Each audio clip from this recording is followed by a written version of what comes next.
Hello, everybody. This is Stephen Whitfield, drilling contractor, here at the 2023 IADC HSCT conference. And with me right now is a guy who, if you're familiar at all with safety management, he's probably no stranger to you, Dr. Todd Conklin.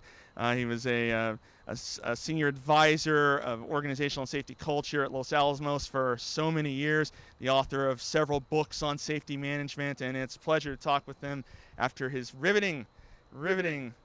Yes, his riveting keynote address here at the conference. So, Dr. Conklin, thank you so much for joining me. Thank you, man.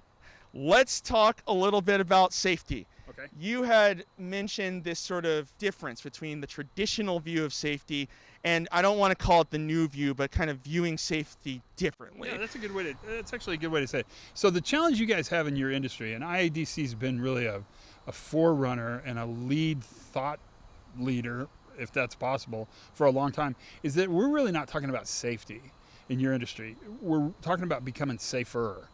So they have a pretty good understanding of what safety is. Now it's how do we take it to that next level? And that really is going to involve doing something differently, because doing the same things harder is not getting us to the place where we need to go. We're in this asymptotic relationship with safety. And so pushing the same tools louder and slower, more times and more aggressively, is not really getting us the outcomes we want, which means we've got to sort of move our thinking. And there's really one giant shift. There's two we should talk about, but there's one giant shift, and that is the way we see workers. So the old view, the traditional view, saw the worker as the problem. So you made safety better on a rig by asking workers to be safer on that rig.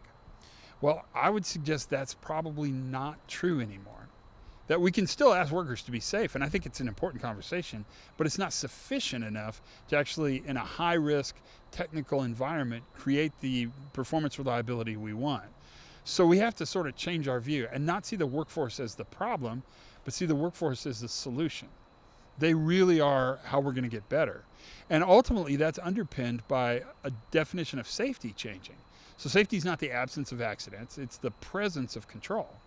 You don't manage safe systems by removing risk. You manage safe systems by adding control. Now, you had also talked about this idea of the perfection model, and you mentioned it just now about like trying to think of our focus a little bit away from just trying to prevent everything that could possibly happen. Why is this way of thinking, well, as you called it, wrong? Why is it wrong? What is it? Why is it wrong? Well, because it's based on a flawed assumption. The assumption somehow is that somehow the work environment is safe and that people are making it risky. That couldn't be more wrong. The work environment that you guys represent is not safe. It's constantly moving. It's filled with hazards. There's lots of things degrading and eroding and falling apart. Workers hold that system together. And so the belief that somehow we'll have the perfect system and that workers will perform perfectly in the perfect system is a fantasy. It's just not true. We have imperfect systems and imperfect people, and we have to do operational work. So we have to create a system that understands that it's not perfect and has tolerance built in so that when it fails effectively, it fails safely, and it fails recoverably. It's like a dam. So a dam has to hold back the water, and it's engineered to hold back water. That's what it does. But every dam in the world also is built with spillways and overflows and valves and emergency gates. Those are there. The prevention part of safety is holding back the water. But the recoverability part of the safety is the fact that the dam has enough capacity that when something happens, more water than expected, they can actually manage that system effectively.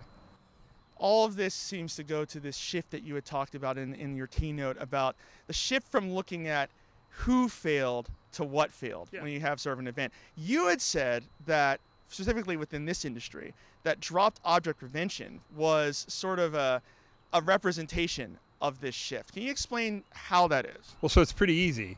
Every dropped object is going to be a system failure, because if somebody drops something on purpose, we have a whole other word for that.